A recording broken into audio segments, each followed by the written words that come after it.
এখন পাগলামি। সাফ অনূর্ধ্ব 20 চ্যাম্পিয়নশিপে রোনান সুলিভানের সামনে যে কেউ পাত্তাই পেল না। জোড়া গোল করে দলকে এনে দিলেন জয়, একাই পাকিস্তানের সামনে ঘুরালেন ছড়ি। বয়সভিত্তিক দল নয়, ও যেন দাবি জানিয়ে রাখলো জাতীয় দলের জন্যও। সুলিভানের প্রথম গোলের কথাই ধরুন, ফ্রিকিক থেকে পাকিস্তানের গোলকিপারকে বোকা বানিয়ে বল জালে জড়িয়েছেন। কিপার যেন বুঝতেই পারলেন না ঠিক হচ্ছেটা কি। রোনানের নিখুঁত নিশানা, গোল না হয়ে যাবে কোথায়। স্কোরশিটে নাম তুলে ছুটে গেলেন গ্যালারির দিকে।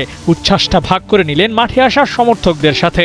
70 মিনিটের ঘর পার হওয়ার আগে বাংলাদেশের আরেক গোল। হ্যাঁ, এবার নামটাও রোনান সুলিভান। পাকিস্তানের ফিজিক্যাল ব্যাটেলকে টপকে গোলকিপারের চোখকে ফাঁকি দিয়ে রোনানের ওই গোলটাও ছিল চোখে লাগার মতো। পুরো মাঠ জুড়ে যেন রোনান একাই দাপট দেখিয়েছেন। ওর গোলে বাংলাদেশ যেমন লিড পেয়েছে, তেমনি পাকিস্তানের মনস্তাত্ত্বিক শক্তিকেও দিয়েছে বড় ধাক্কা।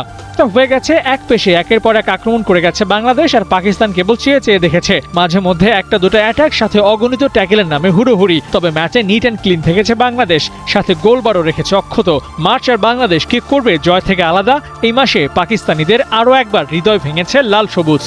বাংলাদেশের বড় চমক ছিল রোনান সুলিভান। ওর জন্য নিজেকে প্রমাণ করার পারফেক্ট স্টেজও ছিল এটি। হেড আর ফ্রি কিকের ওই গোল দুটো বুঝিয়েছে রোনান কি করতে পারেন মাঠে। পাকিস্তানকে হারানোর পুরো কৃতিত্বই যেন ওর।